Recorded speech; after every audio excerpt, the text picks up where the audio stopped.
Today's fairy tale comes from Palestine. It's literally one of the wildest things I've ever read about this girl who just savagely outwits and humiliates men over and over again. One of the times involving shitting in a bathtub. It's called Sahin. Our main character is the vizier's daughter, and she's friends with the king's daughter, the princess, and they're hanging out one day and they're like, let's go out to the countryside and have fun. So they call for all the daughters of all the important men, and all 40 of them go party in the forest. The vizier's daughter goes out on her own, just sauntering about, and she comes across this iron ring in the ground. She pulls it up and it's a trap door, and she goes underground and she sees this whole home underneath, empty except for this one man with his sleeves rolled up who is pickling and plucking deer, partridges, and rabbits and stuff. She's like, who are you? What's going on? And he's like, well, I live here. It's me and my brothers. There's 40 of us total. They go out hunting every day and they bring back stuff for me to prepare and cook because I'm the youngest. She's like, that's amazing. I am part of a group of 40 girls. So how about I marry you? Your oldest brother can marry the king's daughter. And then, the others will all marry my friends. He's like, that sounds great. And she's like, what's your name? And he's like, Sahin. They sit and talk while he prepares the food. And then when it's all ready, she's like, do you have any seeds and nuts in the house? And he's like, yeah, they're up here in this attic. And she's like, can you climb up there?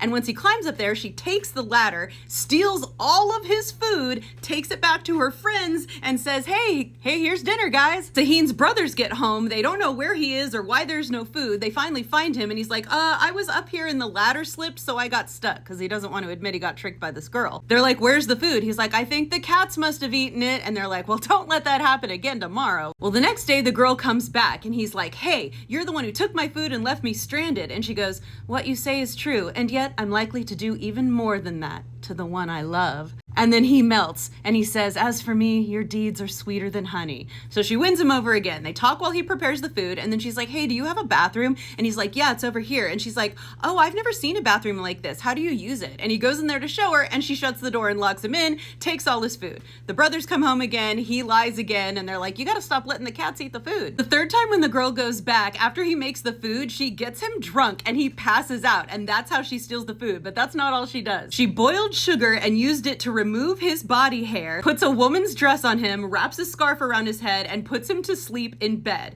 And then she leaves. So when the brothers come home, they're like, where'd he go? Does he have a girlfriend? Has he been giving her all the food? Did he leave with his girlfriend? So they just eat the organs of whatever's left of the animals, and they go to sleep. And when they get in bed, they find him in there and they're like, oh, it's a beautiful woman. This is his girlfriend. But then they remove the scarf and immediately know it's their brother. And they're like, dude, what's happening to you? And so he finally admits, there's this girl, she's tricked me every time. The oldest brother is like, we need to stop this and get revenge, so I'm gonna stay here tomorrow, and when she comes in, I'm not gonna fall for her tricks. And so Sahin's like, okay, good luck.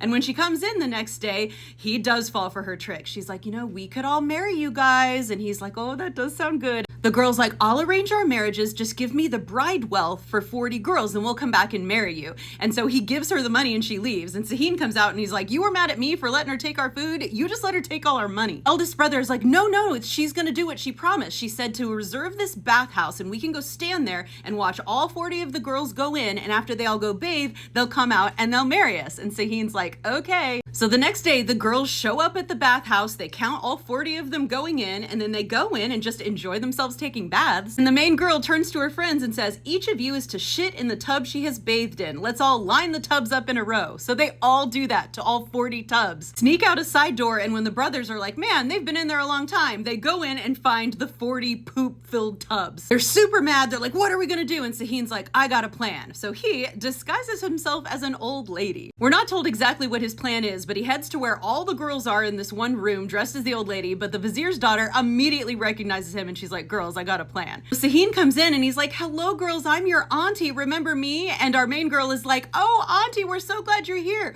You should wash all of our clothes and bathe us. It's been so long since you've done that. And he's like, wait, what? She's like, take off your clothes, girls. So they all take their clothes off and they make him wash their clothes, and he washes their clothes until noon. And then they're like, now you have to bathe each of us. He's like, by Allah, I'm tired, I can't do it. And she's like, you must do it, auntie. The girls are still wearing wraps to protect their modesty, but they make him go around and hand bathe each of them in their wraps. It says by the time he was finished, what a condition he was in. Then our girl is like, auntie, it's time for us to bathe you. And he's like, no, don't take my clothes off. And they're like, yes, we need to. They take off his clothes, revealing him as a man, and they're like, oh, how dare you? And they take their wet clothes, wrap them into whips, and then beat the crap out of him until he runs away. Sahin goes home to his brothers and he's like, that's it. I'm gonna murder her. But first, I'm gonna marry her. her, so then it's lawful for me to murder her. But the daughter of the vizier knows what's coming. She's like, hey, if someone comes to ask for my hand, tell me first before you tell them yes. To her dad. And dad's like, okay. So Sahin asks for her hand. The dad comes to her and she's like, cool, tell him yes. So then our girl dresses like her father, the vizier, and goes to a carpenter with a whip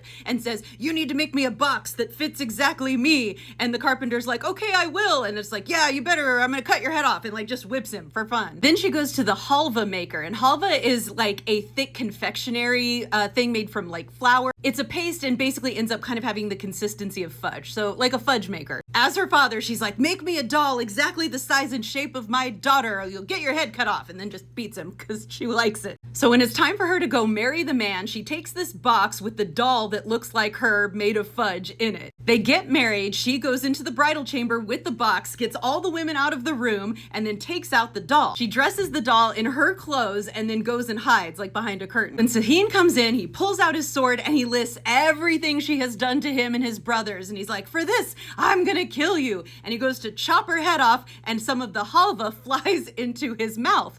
And then suddenly he goes, wow, if I'd known you tasted so sweet in death, I would have let you live. You would have been a good wife. She jumps out from the curtains and she says, here I am, I'm alive. And then they consummated the marriage right then and there and lived happily together. The end.